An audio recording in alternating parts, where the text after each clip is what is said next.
हमारे बीच में अखिल भारतीय कांग्रेस कमेटी की प्रवक्ता रागिनी नायक जी हमारे बीच हैं। आप सबसे रूबरू होने अपनी बात कहने के लिए आई हैं। रागिनी जी का लंबा राजनीतिक अनुभव है। दिल्ली यूनिवर्सिटी स्टूडेंट यूनियन की प्रेसिडेंट रही हैं, दिल्ली से चुनाव भी लड़ा है और प्रवक्ता के तौर पर बहुत लंबे समय से काम कर। तो मैं ज़्यादा देर बीच में न रहता हुआ ओवर टू रागिनी जी। रागिनी जी अपनी बात आपके बीच में।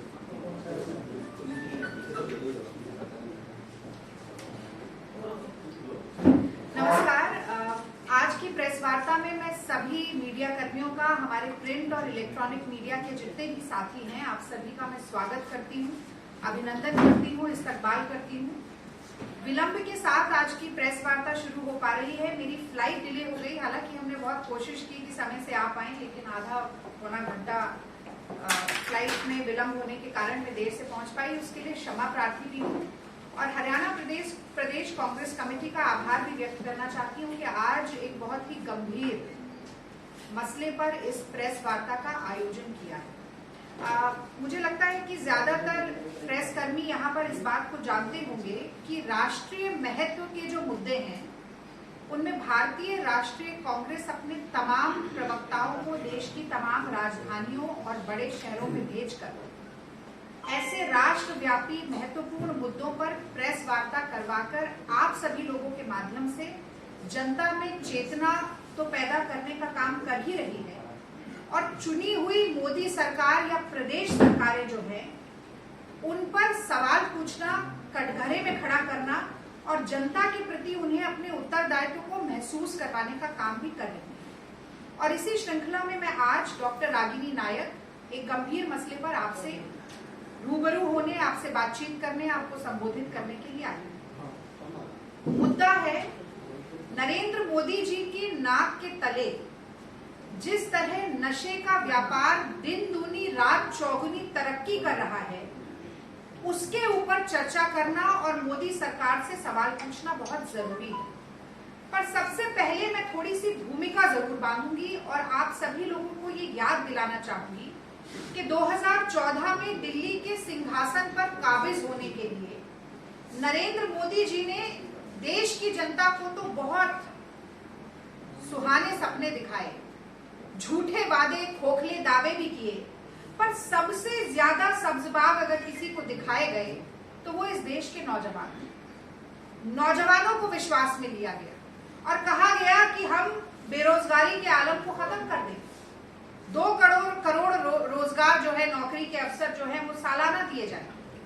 और आलम ये रहा कि अमित शाह को खुद ही ये मानना पड़ गया कि ये चुनावी जुमला था। ये 2 करोड़ नौकरी की बातचीत जो थी वो चुनावी जुमला था। मोदी जी को तो यहाँ तक कहना पड़ गया कि नाली की गैस पर अगर पकौड़े बनाए जाएं तो वो भी एक किस्म का रोजगार है, वो भी एक किस्म की नौकरी। और सूरत हाल जो कोरोना का रोना रोने वाली मोदी सरकार है, कोरोना काल से पहले ही सूरत हाल ये था कि 45 साल में सबसे ज्यादा बेरोजगारी की दर हमारे देश में हो गई। सरकार इतनी शर्मिंदा थी कि लगातार आंकड़ों को छिपाया जा रहा था। नेशनल स्टैटिस्टिकल कमीशन के मेंबरान ने इस्तीफा तक दे दिया था। और ये बात मैं इसलिए याद दिलाना चाहती हूँ कि नौजवानों को नौकरी देना तो बहुत दूर की बात है, नौजवानों की बेरोजगारी को दूर करना तो बहुत दूर की बात है। मोदी सरकार हमारे देश के नौजवानों को नशे के अंधकार में झोंकने का काम कर रही है। आज जिस तरह से नशे के पदार्थों की तस्करी बढ़ रही है, अगर मोदी सरकार का संरक्षण ना हो, अगर मोदी सरकार की संलिप्तता ना हो, अगर मोदी सरकार की साझेदारी ना हो, तो इस तरह से नशे के व्यापार को बढ़ाना, नशे के पदार्थों की तस्करी करना मुमकिन हो ही नहीं सकता। और मैं कुछ तथ्य आपके सामने रखकर अपनी बात को साबित करना चाहती हूँ।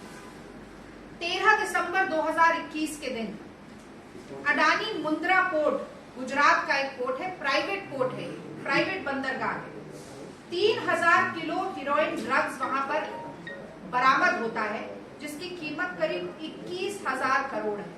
अब आप सोचिएगा कि जब कांग्रेस पार्टी ने कहा कि कोरोना से जो लोग मृत्यु को प्राप्त हुए हैं उनके परिवारजनों को 4 लाख रुपए का मुआवजा दीजिए।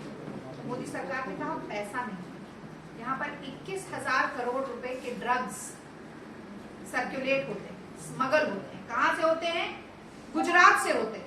वो प्रदेश जहां से देश के गृह मंत्री आते हैं, वो प्रदेश जहां से देश के प्रधानमंत्री आते हैं, वो आज एक सेफ पैसेज, सेफ हेवन बन गया है ड्रग्स स्मगलिंग। और ये कौन सी कंपनी है जो इस तरीके का हेरोइन को स्मगल करने की कोशिश कर रही है? एक सेमी कट टेलीकॉम पाउडर के रूप में अफगानिस्तान की एक कंपनी है मेसर्स हसन हुसैन लिमिटेड, जो ईरान के माध्यम से ये ड्रग्स हमारे देश में पहुंचा रही है। अब भारतीय जनता पार्टी के किसी प्रवक्ता को बुलाकर बिठा दो, सुबह से शाम तक 24 घंटे तालिबान को गरियाने के लिए वो चला सकते हैं। लेकिन अफगानिस्तान से ये जो ड्रग्स हमारे देश में आ रहे हैं, इस पर बोलने के लिए अगर कहा जाए तो तमाम भाजपाइयों और संघियों के मुंह में दही जम जाता, जवाब नहीं होते।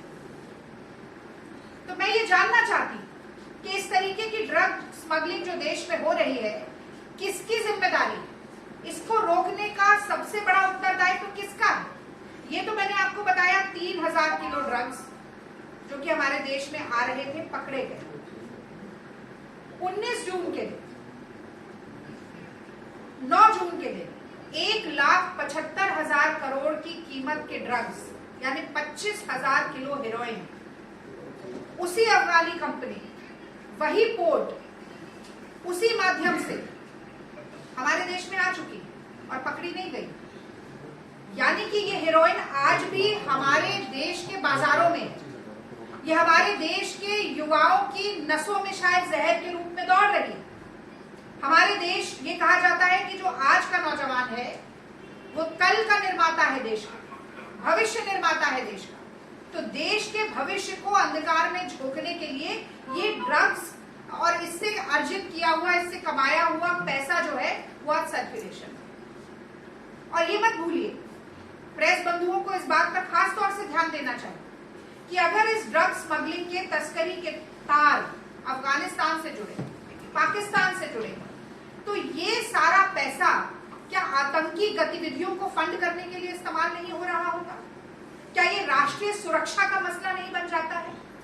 तो नरेंद्र मोदी जी जो मीडिया के सामने 56 इंच के सीने की बात करते हैं और लाल आंख दिखाने की बात करते हैं और छद्म राष्ट्रवाद पर वोट मांगने की बात करते हैं, वो इस तरीके की आतंकी गतिविधि की फंडिंग जो ड्रग्स के पैसे से हो रही है, जिसके तार अफगानिस्तान से जुड़े हुए हैं, उसके ऊपर खामोश हो जाते हैं। और ये मत भूलिएगा, ये कहा जाता है कि खामोशी का मतलब हाँ होता है। मौन जो है वो स्वीकृति की, सहमति की तरफ इशारा करता है। एक छोटी सी टाइमलाइन भी मैं आपको बताना चाहती हूँ। ये सिर्फ 2 कोई आइसोलेटेड केस नहीं, पिछले 5-7 साल में ड्रग्स की स्मगलिंग के मामले भी बढ़े हैं और ये भी पता चलता है कि गुजरात को एक सेफ हेवन की तरह यूज किया जा रहा है। तो जुलाई 2017 की बात है, इंडियन कोस्ट गार्ड 3500 करोड़ की कीमत के ड्रग्स को बरामद करता है, 1500 किलो ड्रग्स, जो कि गुजरात के बंदरगाह से ही एक मर्चेंट वेसल में पकड़े जाते हैं। बंदरगाह गुजरात ही है। ड्रग स्मगलिंग करते हुए जुलाई 2017, मोदी सरकार के आने के कुछ साल बाद से ये मसला शुरू हो गया। जनवरी 2020 में 5 पाकिस्तानी नागरिक एक फिशिंग बोट पर 175 करोड़ के ड्रग्स लेकर भारत की सीमा में फिर गुजरात के एक पोर्ट से अंदर घुसने की कोशिश करते हुए पकड़े जाते हैं। अप्रैल 2021 में 8 पाकिस्तानी नागरिक फिर गुजरात के कोस्ट पर 150 करोड़ के ड्रग्स को स्मगल करते हुए पकड़े जाते हैं। सितंबर में मैंने 3,000 किलो की आपसे अभी बात की, जो कि डायरेक्टरेट ऑफ रेवेन्यू इंटेलिजेंस ने अडानी पोर्ट से पकड़ा था।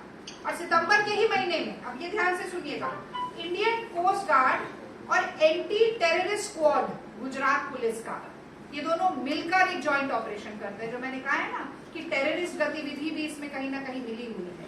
तो कोस्ट गार्ड के साथ साथ एंटी टेररिस्ट स्क्वाड मिलकर एक ऑपरेशन करता है और फिर 150 करोड़ की हीरोइन को पकड़ता है, ड्रग्स को पकड़ता है, जो कि ईरानी कोस्ट से हमारे देश में लाने की कोशिश की जा रही है। अब सबसे बड़ा सवाल जो इस पूरे प्रकरण के बाद उठता है वो ये है कि आखिर क्या कारण है कि पिछले कुछ वर्षों से तस्करी करने वालों का सबसे प्रिय रास्ता गुजरात बन गया है।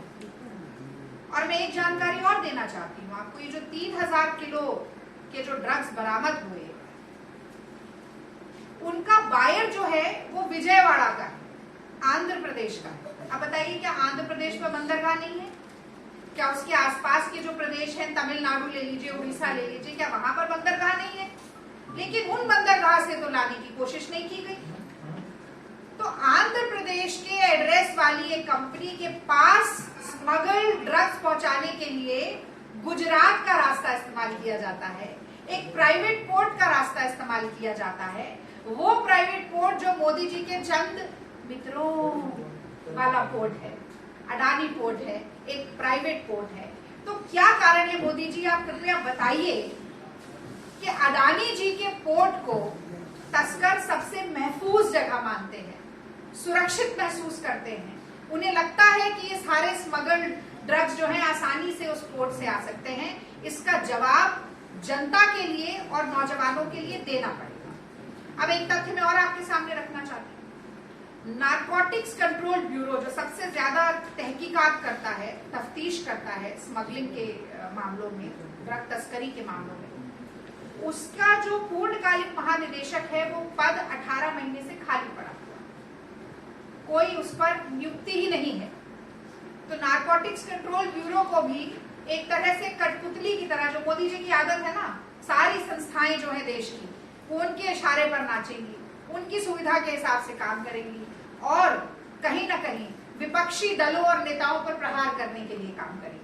तो नारकोटिक्स कंट्रोल ब्यूरो को भी कहीं ना कहीं एक रिटेल पॉलिटिक्स का माध्यम बना दिया गया है। 18 महीने से सुध नहीं है मोदी जी को कि उसमें एक महानिदेशक की नियुक्ति करनी। और अब तीसरी बात और बड़ी दिलचस्प बात जो आप सब लोगों ने देखी होगी, कोई व्यक्ति अगर राजनीति में इंटरेस्ट नहीं भी रखता है तो भी उसने ये देखा होगा, कुछ महीनों पहले 2 ग्राम ड्रग्स फिल्म इंडस्ट्री में पकड़े गए और सारे तमाम मुद्दे जो देश के हैं उनको 2M दर्जा देके हाशिए पर कर दिया गया। कोरोना की खबर नहीं, बेरोजगारी की खबर नहीं, महंगाई की खबर नहीं, फिल्म इंडस्ट्री में 2 ग्राम ड्रग कैसे मिला, पूरी फिल्म इंडस्ट्री को दागदार साबित कर दिया गया। यहाँ 3000 किलो ड्रग्स पकड़े जाते हैं और मुंह में दही जम जाता है। माफ कीजिएगा, मीडिया के साथी हमारे बैठे हुए हैं, लेकिन मैं समझती हूँ कि बहुत बड़ी जिम्मेदारी है। ऐसे मुद्दे पर सवालों का अकाल कभी नहीं पड़ना चाहिए, क्योंकि ये देश के नौजवानों से जुड़ा हुआ मुद्दा है। भारत आज दुनिया के सबसे नौजवान देशों में से है और अगर नौजवान पीढ़ी को नशे का लतियल बना दिया जाएगा तो देश का कोई भविष्य नहीं। एक तरफ मोदी जी 5 ट्रिलियन की इकोनॉमी बनाने की बात करते हैं, दूसरी तरफ 45 साल में सबसे ज्यादा बेरोजगारी होती है और मानसिक और शारीरिक रूप से हमारे देश के नौजवान की शक्ति कमजोर पड़ जाएगी, वो सवाल पूछना बंद कर दें। इसीलिए ड्रग का कारोबार लगातार बढ़ाया जा रहा है। मुझे लगता है ये बहुत ही शर्मिंदा करने वाली बात किसी भी सरकार के लिए होनी चाहिए। अब कुछ चीजें मैं जानना चाहती हूँ, आप कृपया ये अगर छपेगा, इलेक्ट्रॉनिक मीडिया दिखाएगा तो जवाब देने के लिए सरकार मजबूर होगी, क्योंकि लोकतंत्र के चौथे स्तंभ में बहुत ताकत होती है, मैं मानती हूँ।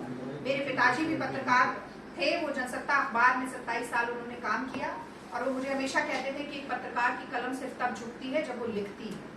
और मैं समझती हूँ कि लोकतंत्र के चौथे स्तंभ में इतनी मजबूती है, इसलिए मैं ये सवाल पूछ रही हूँ, इनका जवाब मिलना चाहिए कि 1,75,000 करोड़ के ड्रग्स जो पकड़े नहीं गए 9 जून को जो हमारे देश में आए थे, वो कहाँ है,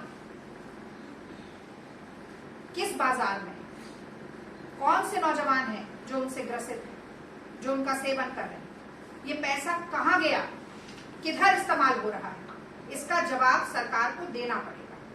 मैं जानना चाहती हूँ कि जब 3000 किलो हेरोइन ड्रग हमारे देश में तस्करी के माध्यम से लाने की कोशिश की जा रही थी, तो नारकोटिक्स कंट्रोल ब्यूरो क्या कर रहा था, directorate of revenue intelligence DRI क्या कर रहा था, ED और CBI जो कि विपक्षी दलों और नेताओं पर हमला करने के लिए, मोदी जी की प्रतिशोध की आग को बुझाने के लिए तत्पर रहते हैं, अगर वो मुस्तैदी से काम नहीं करते ड्रग्स की स्मगलिंग को रोकने के लिए, तो ये किसकी जिम्मेदारी बनती है, मैं ये जानना चाहती हूँ। मैं ये भी जानना चाहती हूँ कि अगर देश के युवाओं को नशे की आग में झोंकने के लिए इस तरह से नशीले पदार्थ हमारे देश में आ रहे हैं, तो सरकार उन लोगों को, जो बिग फिश हम जिसे कहते हैं, उन लोगों को संरक्षण क्यों दे रही है? आपने देखा होगा कुछ दिन पहले लगातार जो लोग सोशल मीडिया से संबंध रखते हैं, एस्कोबार सरकार चल रहा था, ट्रेंड, यानी पाब्लो एस्कोबार से भी ज्यादा बदनाम हमारी सरकार हो रही है। लेकिन फिर भी संरक्षण जो है वो हट नहीं रहा है, और संरक्षण का सबसे बड़ा प्रत्यक्ष प्रमाण ये है कि अडानी मुंद्रा पोर्ट की कोई जांच नहीं हुई, सरकार ने किसी जांच के ऑर्डर नहीं दिए। और मैं ये भी जानना चाहती हूँ कि जब सारे ड्रग्स की तस्करी के तार, जैसा कि मैंने कहा, तालिबान से जुड़े हैं, 2 उदाहरण मैंने दिए जहां पर पाकिस्तानी नागरिक भी पकड़े गए, तो ऐसे में अगर आतंकी गतिविधियों में इस पैसे का इस्तेमाल हो रहा है तो क्या ये राष्ट्रीय सुरक्षा पर बहुत बड़ा खतरा नहीं है? इसका जवाब भी मोदी जी को देना चाहिए। और अंत में मैं कहना चाहूंगी कि कांग्रेस पार्टी की ये मांग है कि जब चौकीदार, तथाकथित चौकीदार की नाक के नीचे चोरी हो रही है, लूट मची है, तो ऐसे चौकीदार को जिम्मेदार नहीं माना जा सकता। और मैं ये कहना चाहती हूं कि सुप्रीम कोर्ट के 2 सिटिंग जज के अंतर्गत एक कमीशन बनाकर इसकी जांच होनी चाहिए, क्योंकि अगर सरकार खुद ही संलिप्त है तो वो किस तरीके की जांच पड़ताल करेगी। हालांकि सरकार ने अभी तक किसी जांच पड़ताल का कोई ऑर्डर, कोई निर्देश दिया ही नहीं। तो चोर की दाढ़ी में जब तिनका होता है, वैसे तो दाढ़ी बहुत लंबी हो गई थी और तिनका नहीं, रफेल ही अटक गया था पूरा। बहरहाल चोर की दाढ़ी में तिनका जरूर होता है, और यही कारण है कि मोदी जी इस पूरे प्रकरण पर, अमित शाह जी इस पूरे प्रकरण पर खामोश है, एक शब्द नहीं बोले, एक ट्वीट नहीं हुआ। देश के नौजवानों की सेहत और देश के नौजवानों के भविष्य के बारे में उनका कोई, मुझे लगता है, एक रोड मैप नहीं है, कोई उनकी चिंता नहीं है और कोई संवेदना नहीं है। यूं तो कहा जाता है कि किसी की दाल काली है, मुझे दाल में कुछ काला है। मुझे लगता है कि ड्रग्स स्मगलिंग के मामले में मोदी सरकार की पूरी दाल ही काली है। और कल एक जो छोटा सा प्रकरण हुआ, मैं वो भी बताना चाहती हूँ। Narcotics, drugs and psychotropic substances, NDPS का एक स्पेशल कोर्ट है गुजरात में, भुज में, narcotics, drugs and psychotropic substances. उन्होंने डीआरआई को डायरेक्ट किया है कि अडानी मुंद्रा पोर्ट की तफ्तीश की जाए और ये देखा जाए कि कहीं मैनेजमेंट और अथॉरिटी को कोई फायदा तो नहीं हुआ इस पूरे ड्रग्स स्मगलिंग के मामले में। तो ये तो देश ही कोर्ट चला रहा है। आपको याद होगा जब कोरोना की पीक का समय चल रहा था तो इलाहाबाद कोर्ट ने कह दिया था कि ये तो देश ही राम भरोसे चल रहा है, कोई कोविड में संभालने वाला नहीं। महंगाई इतनी हो गई है कि नौजवान, आप देख रहे होंगे, वो पेट्रोल पंप में जहां मोदी जी के होर्डिंग लगे, हाथ जोड़े, उसके आगे हाथ जोड़कर ऐसे खड़े हो जाते, कहते जय हो जय हो, 100 के पार पहुंचा दिया। औरतें जो है, जो गैस सिलेंडर, उज्ज्वला योजना 1000 रुपए का गैस सिलेंडर कर दिया। तो जो सब्सिडाइज सिलेंडर खरीदने वाले लोग, जिन्हें 23 करोड़ लोगों को गरीबी रेखा के नीचे पहुंचा दिया है, वो 1000 रुपए का सिलेंडर खरीदा। तो देश का मजाक बनाने वाले जो मोदी जी है, वो नौजवानों के भविष्य के लिए भी गंभीर नहीं है, ड्रग्स स्मगलिंग के मसले पर गंभीर नहीं है।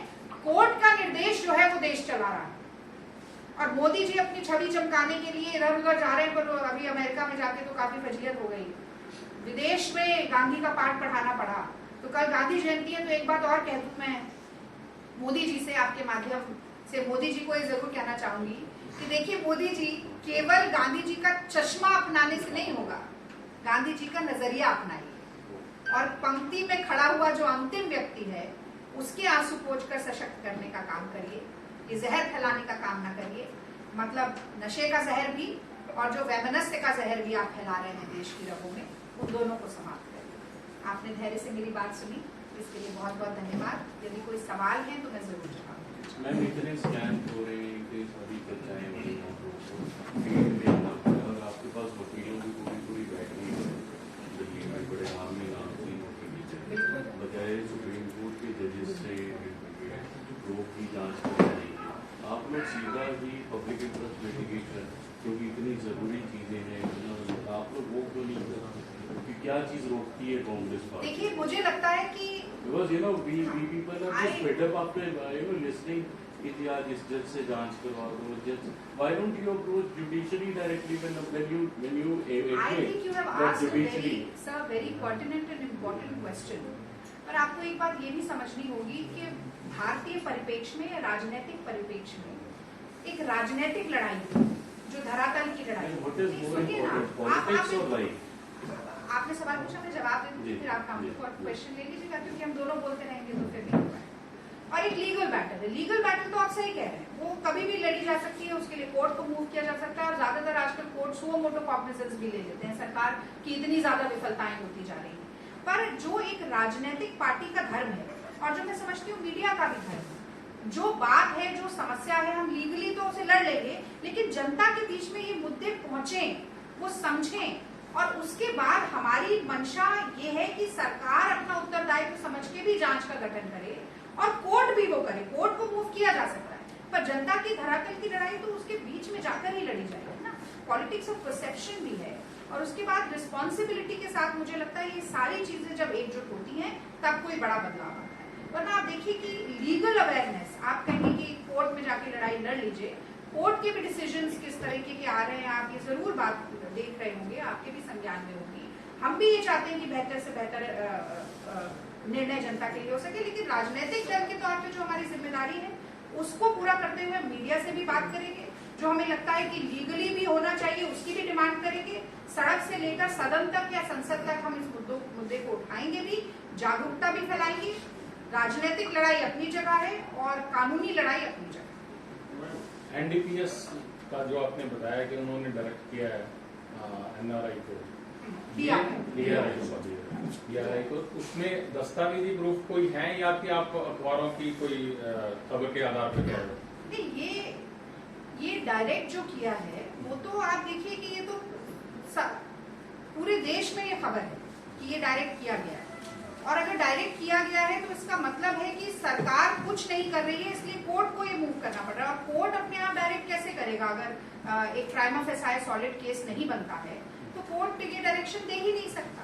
और कोर्ट किसे डायरेक्ट कर रहा है? कोर्ट तो सरकार को ही डायरेक्ट कर रहा है ना, इन्वेस्टिगेशन करने के लिए कि वो मुंद्रा अडानी पोर्ट में किसी तरीके का कोई बेनिफिट, कोई गेन अगर अथॉरिटीज या मैनेजमेंट को हुआ है तो वो पता लगाया जाए। पर इसमें बड़ा सवाल जो मैंने जिस तरीके से आपके सामने रखा कि सरकार की पहली जिम्मेदारी बनती है।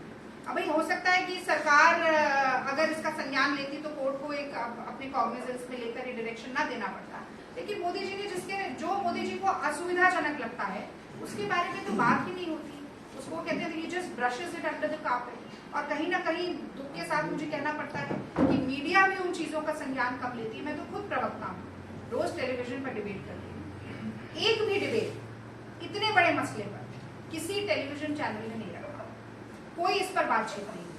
अगर ये गंभीर मुद्दा मीडिया को नहीं लगता है या मीडिया अपने आप इसका संज्ञान नहीं लेती है, तो मैं समझती हूँ कि जिम्मेदार राजनीतिक दल और प्रमुख विपक्षी पार्टी होने के नाते जो हम कर रहे हैं कि हम हर प्रदेश में जाकर मीडिया को एड्रेस करने की कोशिश कर रहे हैं, जी, वो करना बहुत जरूरी है। क्या आप ये भी कह रही हैं कि अडानी की आय सबसे तेजी से बढ़ने के पीछे ड्रग्स इकोनॉमी का भी कोई कंट्रीब्यूशन है? अब देखिए, जो मैं इसमें एक हाइपोथेटिकल जवाब ही आपको दे सकती हूँ, क्योंकि जब ये जांच होगी, जब तफ्तीश होगी, जब उसका कुछ निर्णय निकल कर आएगा तब मैं बोल सकती हूँ।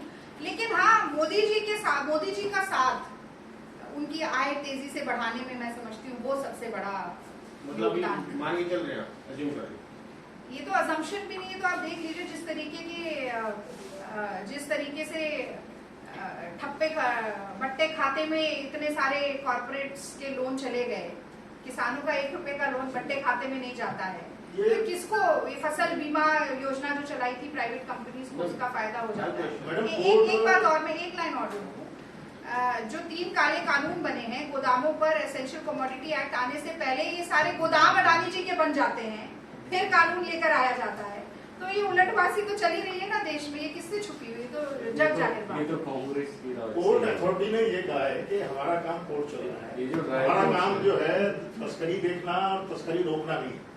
तो आप क्या सोचते हैं इस पर? मैंने तो आपसे कहा कि ये काम नारकोटिक्स कंट्रोल ब्यूरो का होना चाहिए, पर जब अगर उसका उच्चतम पद आप खाली रखेंगे तो वो भी, मैंने आपको ये बात कही कि वो तो सरकार के इशारों पर चलता रहेगा, और वो चल भी रहा है कि नहीं ये कैसे पता चलेगा?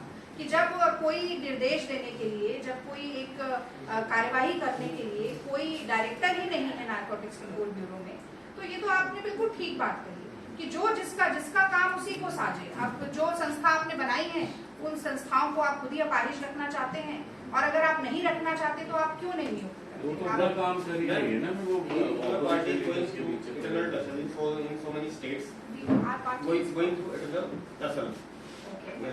like Punjab, Haryana, Everywhere you have an and if you don't organization. have unity in yourself, then how can you say आप सेंटर में भी दिक्कत में है, स्टेट्स में भी दिक्कत में है, तो उधर भी टाइम कमी है, लेकिन यूनिटी, तो आप मुद्दे उठा भी नहीं पा रहे हैं। Sir, very humbly I would like to say that I don't want to dilute the gravitas and importance of the topic in hand, but very briefly I am going to answer your question. You see, be it Punjab, Haryana or any other state, the Congress party will always go amongst the people during the elections with a united and a collaborated front. And I think in the history of Indian politics, there's not even a single party which has not faced, quoting you, internal tussle, which has not faced defection, which has not had turncoats in its foil. तो आप सुनिए ना, आप मुझे पूरा करने दीजिए, ऐसे नहीं, मुझे पूरा बोलने दीजिए, मैं यहीं बैठी हूँ, मैं कहीं जा नहीं रही।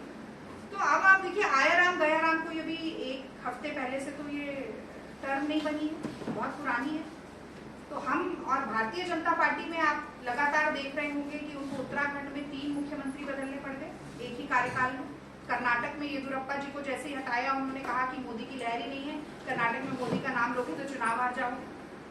उत्तर प्रदेश में सबसे बड़ा उदाहरण है, जहां पर मुख्यमंत्री की प्रधानमंत्री से नहीं बनती, उप मुख्यमंत्रियों की मुख्यमंत्री से नहीं बनती, जो विधायक हैं वो सदन में अपने ही मुख्यमंत्री के खिलाफ धरना देते हैं, जो सांसद हैं वो लिखित तौर पर अपनी केंद्र की सरकार को लिखकर भेजते हैं कि कोरोना काल में बहुत खराब काम किया है योगी सरकार ने, और जो तथाकथित ओजस्वी मुख्यमंत्री हैं उत्तर प्रदेश के, उनको झूठा इश्तेहार लगाना पड़ता है।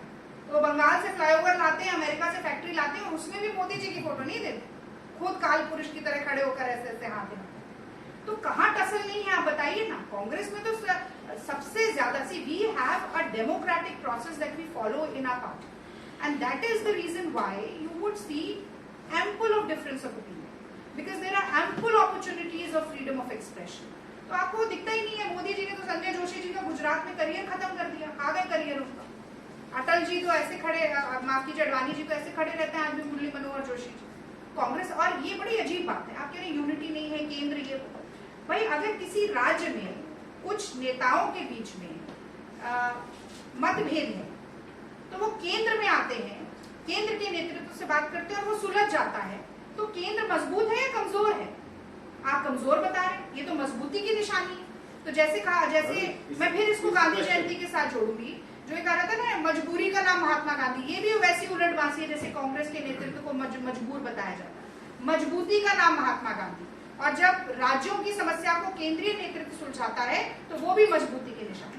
रागिनी जी, एक सवाल मेरा था, रागिनी जी तो अगर उठाए ठीक है, लेकिन पार्टी के अंदर से ही जो आवाज उठा रहे हैं, जैसे कपिल सिब्बल और G20 आवाज उठा रहे हैं, इसके ऊपर ज्यादा सवाल उठ रहे हैं। नहीं, बिल्कुल, मैं तो कहती हूँ कि डिसेंट और difference of opinion strengthens democracy and democratic processes, अगर कोई बात है। लेकिन मेरा ये मानना है कि पार्टी फोरम के भीतर मौका मिलना चाहिए बोलने का, और पार्टी फोरम के भीतर ही वो होना चाहिए। One must not wash it's dirty linen in public, ये तो एक मुझे लगता है एक थंब रूल है।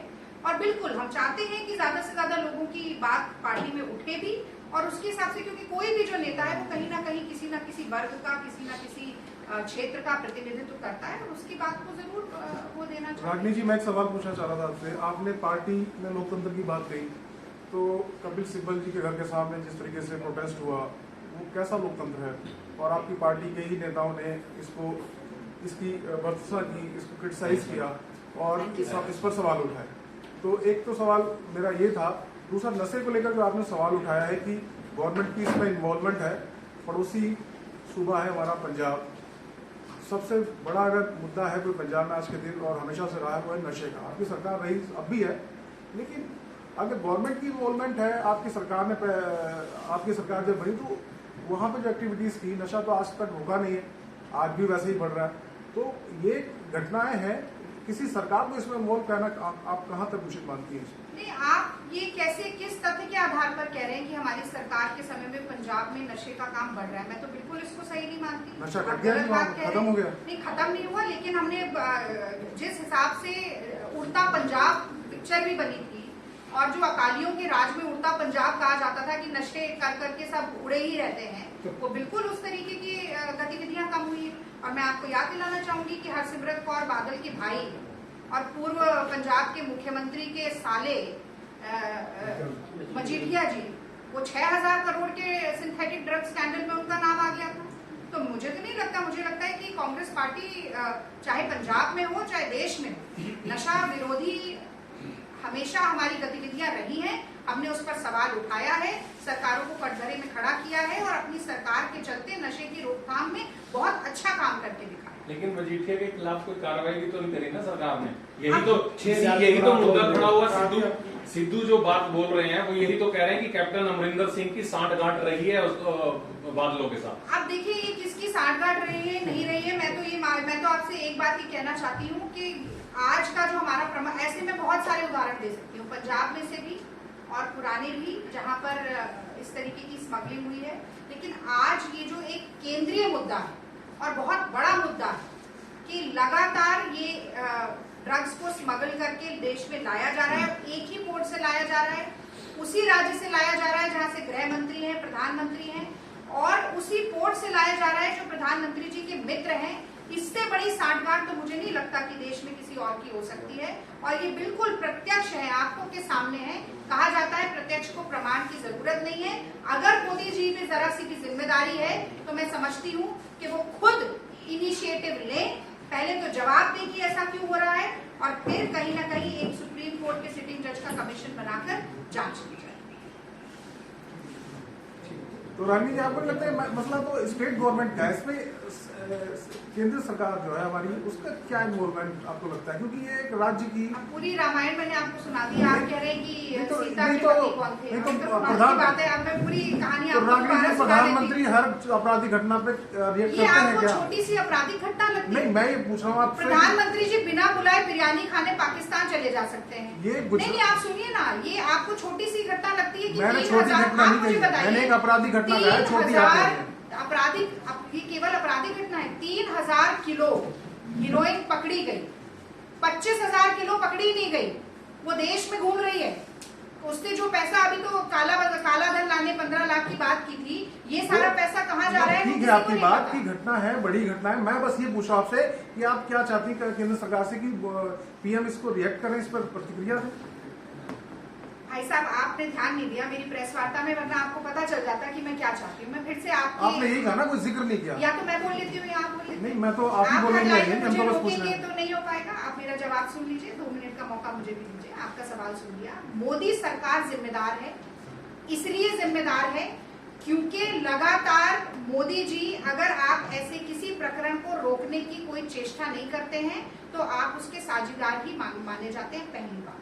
दूसरी बात, नेशनल ये जो ब्यूरो है ड्रग्स को पकड़ने का, आपने उसमें कोई भी महानिदेशक नियुक्त नहीं किया, वो आपकी गलती है। तीसरी बात, आपका ही प्रदेश, भाई हम बड़े गौरव के साथ कहते हैं, गुजरात का नाम लेते हैं, आप ही का प्रदेश है, आप भी कहते हैं। गृह मंत्री उसी राज्य से, प्रधानमंत्री उसी राज्य से, और उसी को लगातार मैंने 7 साल की टाइमलाइन बताई है। एक ही पोर्ट को इस्तेमाल किया जा रहा है बार बार ड्रग्स की स्मगलिंग के लिए, तो इसमें मोदी जी का कोई लेना देना नहीं। ये सारी चीजें जो हैं वो कहीं ना कहीं इशारा करती है कि मोदी जी इस पर कुछ कहना ही नहीं चाहते। और मैं तो ये बोलती हूँ कि आप अडानी मुंद्रा पोर्ट की जांच करवा लीजिए, दूध का दूध पानी का पानी हो जाएगा। रफेल का मुद्दा होता है, आपको जांच नहीं करानी। पेगासस का मुद्दा होता है, आपको जांच नहीं करानी। पार्लियामेंट आती है, आपको बहस नहीं करनी। किसानों का तीन काले कानून है, आप पहले कानून बना देंगे, फिर कहेंगे कि आप आ जाइए बात कर लीजिए, और अगर फोन मिलाया और कहेंगे I am just a phone call away, और जब अगर फोन करने की बात आएगी तो आप गायब हो जाएंगे। तो ये कैसे प्रधानमंत्री हैं जो अपनी ही मन की बात थोपते रहते हैं? देश में जो हो रहा है, जनता के बीच में जो हो रहा है, उससे उनका कोई सरोकार नहीं है। और अगर ये आपका कहना है कि प्रधानमंत्री केवल अंतर्राष्ट्रीय मुद्दों पर बात करने के लिए है, देश के मुद्दों पर बात करने के लिए नहीं है, या घर में बैठकर मोर को दाना चुगाने के लिए है, तो मुझे लगता है उनके झोला उठा के जाने का समय आ गया। आपके कांग्रेस पिछले 7 साल से लगातार इशू उठा रही है, नेशनल इशू भी उठा रही है और इंटरनेशनल इशू भी उठा रही है। डॉक्टर रागिनी नायक, हाँ बता दीजिए जी। लिख दो पंजाबी में लिख दो। हाँ, कोई बात नहीं। उसमें एक इशू सिर्फ जो लोगों की बात में सामने आता है, जिसमें आपने कहा कि बहुत चुनावी वादे किए थे, झूठे थे, ये थे, बेरोजगारी दर बढ़ गई है।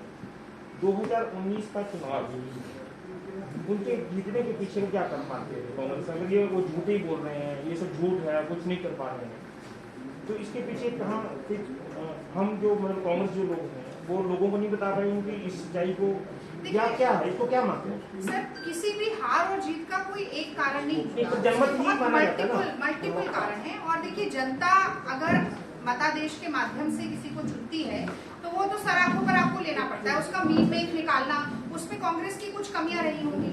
और मोदी जी का एक जो भावनात्मक एजेंडा रहता है, एक इमोटिव इश्यूज पर खेलना, वो कभी नीच शब्द को घुमा फिराकर अपने तरफ कर लेते हैं, अपने फेवर की हवा बना लेते हैं, कभी वो कम्युनल पॉलिटिक्स का उनका एक कार्ड रहता है, कभी वो कुछ, और ये तो मानना पड़ेगा कि वो जो झूठ भी बोलते हैं बड़े सलीके के साथ बोलते हैं कि वो उस वक्त तो सच लग जाता है। पर पिछले 3-4 सालों में जैसा आपने देखा कि जो नौजवान है उनके पास रोजगार नहीं है, वो भी सड़क पर उतर कर आंदोलन कर रहे हैं। हाथरस हो, नाप हो, देश की जो तमाम महिलाएं हैं उनके ऊपर जो अपराध बढ़ रहा है, महिलाएं भी आवाज उठा रही हैं। किसान तो आप लगातार देख ही रहे हैं, और किसानों के साथ क्या बर्ताव हो रहा है वो तो यहाँ से अच्छा कौन जानेगा, यहाँ से अच्छा कौन समझ पाएगा कि ऑर्डर एसडीएम दे देता है कि सर फोड़ो जाके किसानों का। और हरियाणा से बेहतर नौजवानों की दुख कौन समझेगा जहाँ पर 28 पेपर लीक हो जाते हैं। तो मतलब ये सारी चीजें जो हैं, और खासतौर से महंगाई तो वो कहा जाता है ना कि गाना था, महंगाई गायन खाए जात है, सखी सैया तो खूब ही कमात है। तो अगर यूपीए के कार्यकाल में महंगाई थी तो कमाई भी थी, अब सिर्फ महंगाई रह गई है, तो सैया की कमाई खत्म हो गई है। ये सबसे बड़ी दिक्कत आ गई है, नौकरी नहीं है, जो व्यापार है, कारोबार है, सब ठप हो गए। मैं समझती हूँ ये सारी चीजें एक साथ मिलकर जनता को मोदी जी के खिलाफ खड़ा किए हुए हैं। और लगातार जिस तरह से राहुल गांधी जी के नेतृत्व में, सोनिया जी के नेतृत्व में जन जन की आवाज उठाने का काम हमने किया। एक बात मैं जरूर कहना चाहती हूँ, क्योंकि यहाँ भी किसानों का मुद्दा यहाँ से जुड़ा रहा है। 2014 में सरकार आते ही अध्यादेश के माध्यम से मोदी जी ने भूमि अधिग्रहित करने का काम किया। उसमें तब भी हमारी 42-43 हमारे सांसद थे, कोई हमारा नेता विपक्ष तक का हमारे पद नहीं मिला था। लेकिन जनता के मुद्दे को राहुल जी ने उठाया तो सरकार को घुटना टेकना पड़ा, वो गलत ऑर्डिनेंस वापस लेना पड़ा। और उसके बाद आप देखिए फसल बीमा 2015 में तो जाके सुप्रीम कोर्ट में शपथ पत्र दे दिया मोदी जी ने, और उन्होंने कहा कि हम एमएसपी के हिसाब से तो कोई मूल्य दे ही नहीं सकते हैं, वरना बाजार ठप बैठ जाएगा। फसल बीमा योजना में किसानों का पैसा प्राइवेट कंपनी को दे दिया, और अब ये 3 काले कानून आ गए। कांग्रेस लगातार ऐसे मुद्दों को उठा रही है, और मुझे ऐसा लगता है कि मंजिल भले ही दूर हो, एक एक कदम जो सही दिशा में चल रहा है वो आपको मंजिल के करीब कानून की बात आपने की, क्योंकि आप हरियाणा में बैठे हैं, एचपीसी में बैठे हैं। हरियाणा के चीफ मिनिस्टर ने भी 3 दिन पहले प्रेस कॉन्फ्रेंस की थी, और उनका ये जो काले कानून की बात करे जा रहे हैं, कृषि कानून की, ये तो कांग्रेस करना चाहती थी। अब तो उनको इस बात की दिक्कत है कि इसलिए कि मोदी ना ले जाए, ये उन्होंने एक आरोप लगाया है कांग्रेस के, क्योंकि कानून तो कांग्रेस लेके आना चाहती है। भाई अगर कांग्रेस लेके आना चाहती थी तो बता दे कि हमने कहाँ ये लिखा था। मैनिफेस्टो के हमारे 2 लाइन पढ़ के, मतलब कांग्रेस के मैनिफेस्टो के हिसाब से भारतीय जनता पार्टी अब चलेगी क्या? उसमें हमने 5 सुरक्षा कवच भी बनाए थे कि मंडियों का कैसे विस्तार होना चाहिए। हमने ये भी बताया था कि उसमें न्याय योजना भी जुड़नी चाहिए, और हमने तमाम ऐसे 4-5 बिंदु रखे थे। उनके ऊपर तो कोई ध्यान आकर्षित नहीं हुआ। और मैं तो ये जानना चाहती हूँ कि पिछले 10 महीने से धूप, बारिश, ठंड, गर्मी सब कुछ झेलते हुए अपने घर परिवार, अपने खेत खलिहान छोड़कर किसान क्यों बैठा रहेगा? अगर किसान को नहीं पता है कि उसके कानून, ये कानून उसके ऊपर कैसे असर करेंगे। एसी के कमरों में बैठे हुए नेताओं को पता है, जिन्होंने किसी स्टेक होल्डर से बात ही नहीं की। कोरोना के बीच में फिर ऑर्डिनेंस के माध्यम से इन कानूनों को लाया गया, और सुप्रीम कोर्ट को इनके ऊपर पाबंदी लगानी पड़ी। सरकार वापस नहीं लेना चाहती। मैंने वही कहा, कोर्ट सरकार देश चला रहे हैं, कोर्ट सरकार चला रहे हैं, तो आप किसानों से बात भी नहीं करना चाहते, और आप कह रहे नहीं जी ये कानून तो आपके हक है। चीफ मिनिस्टर ने ये कहा था कि जो कांग्रेस के चीफ मिनिस्टर थे, अब तो नहीं है पंजाब के, उन्होंने कहा कि इसको हरियाणा में ले जाओ, पंजाब के किसान भी हरियाणा में चले जाओ, पंजाब में मत करो। मुझे लगता है किसानों को ना क्षेत्र के हिसाब से नहीं बांटना चाहिए। और अभी जो पिछला भारत बंद हुआ 27 तारीख को, आपने देखा होगा कि हरियाणा से उड़ीसा तक दिल्ली, मध्य प्रदेश, बिहार, उत्तर प्रदेश, हर जगह इस बंद का असर हुआ। तो जो लोग ये कहते थे कि ये एक सिमटा सिकुड़ा हुआ आंदोलन है, उनकी खुद की बोलती बंद हो गई। और मैं बस अब ये अपेक्षा करती हूँ कि मोदी जी के अकल के ताले खुल जाएं और वो किसानों के दर्द को समझें, कि काले कानून खत्म किए जाएं। और ये इतना लंबा संघर्ष भी नहीं होना चाहिए। ये किसान की फसल और नस्ल का सवाल है, इस देश के 60 करोड़ लोगों का के भविष्य का सवाल है। और इसको एक द्वंद्व बनाकर मोदी जी को अपने अहंकार के कारण नहीं रखना चाहिए। मैडम, किसान स्वामीनाथन आयोग की जो रिपोर्ट थी, मुझे चाहते थे कि वो आए देश में, लेकिन 10 साल उस समय बनने के बाद कांग्रेस का राज रहा, तो कांग्रेस ने क्यों लागू नहीं की स्वामीनाथन? भाई देखिए, कांग्रेस ने तो बहुत कुछ किया जो मोदी सरकार नहीं कर रही। कांग्रेस ने 72,000 करोड़ का लोन माफ किया। फ्यूल एक्साइज ड्यूटी से 23 लाख करोड़ रुपया मोदी सरकार ने अपनी जेब में डाला। 1 रुपए का लोन क्यों नहीं माफ किया? 627 किसान इस आंदोलन में मर गए। मोदी जी ने क्या एक किसान के लिए सांत्वना का शब्द लिखा? अब शायद कोई भाई साहब यहाँ बैठे हैं, अगर कह देंगे कि ये कोई जिम्मेदारी नहीं है, छोटी सी बात है, 627 लोग मर गए, पर मोदी जी इस पे क्यों प्रक्रिया करेंगे? पर छोटी छोटी सी चीजों पर विदेशी नेताओं को क्लिक करने वाले मोदी जी कुछ नहीं करते। कांग्रेस को क्या दिक्कत थी? पंजाब सरकार ने, मैं आपको एक छोटा सा उदाहरण देती हूँ। 2015 में मैंने आपको बताया कि स्वामीनाथन रिपोर्ट लागू नहीं हो सकती, मोदी जी ने शपथ पत्र दे दिया सुप्रीम कोर्ट में। हमने नहीं दिया कोई ऐसा शपथ पत्र। अब गन्ने का समर्थन मूल्य बढ़ाने की बात हुई। आज भी पूरे देश में गन्ने का सबसे ज्यादा समर्थन मूल्य पंजाब की सरकार दे रही है। उसकी देखा देखी में उत्तर प्रदेश में 25 रुपया बढ़ा दिया गया। तो भाजपा के नेता वरुण गांधी आके कहते हैं कि 400 रुपए से कम आप करेंगे तो उसका कोई फायदा नहीं है। मुझे लगता है ऐसे बहुत से सवाल हैं देश की। और जीएसटी ज्यादा तो हरियाणा में जाता हूँ, टेक्निकली चलिए बढ़ा दिया होगा, हरियाणा में ज्यादा 2 रुपया ज्यादा हो सकता है। पर मैं ये कह रही हूँ कि जीएसटी पहली बार आजाद भारत में मोदी सरकार ने जीएसटी लगाया। ट्रैक्टर पे, फार्म इक्विपमेंट्स पे, पेस्टिसाइड पे, बीज पे 12 से 18% का टैक्स दे रहे हैं। 25,000 रुपए का लागत मूल्य जो है किसान का प्रति हेक्टेयर बढ़ गया है। और दे क्या रहे हैं वापसी में? आप कह रहे हैं 2 रुपए, हरियाणा में शायद ज्यादा बढ़ गया है। 25 रुपया, 4 पैसे पर किलो आलू पे बढ़ा दिया गया है। 500 रुपए वो कोई प्रधानमंत्री किसान योजना है, उसमें बढ़ा दिया गया है। ऊंट के मुंह में जीरा भी नहीं है। 25,000 रुपए प्रति हेक्टेयर की लागत बढ़ी और 500 रुपए जेब में। ये तो ऐसा हो गया कि एक पॉकेट मार जेब काट ले और फिर दया आ जाए तो पीछे मुड़ के कह रहे 10 रुपये पकड़ लो, बस करके कम से कम घर तो चले जाए। तो इस तरीके का मजाक किसानों का बना रखा है। मुझे नहीं लगता कि ये 2, 4, 5 रुपए बढ़ाने से इससे कोई फर्क पड़ेगा। बहुत बहुत धन्यवाद, बहुत बहुत धन्यवाद। अपेक्षा है कि सवालों का जवाब में दें। आपसे अनुरोध है, चाय लेके जाना।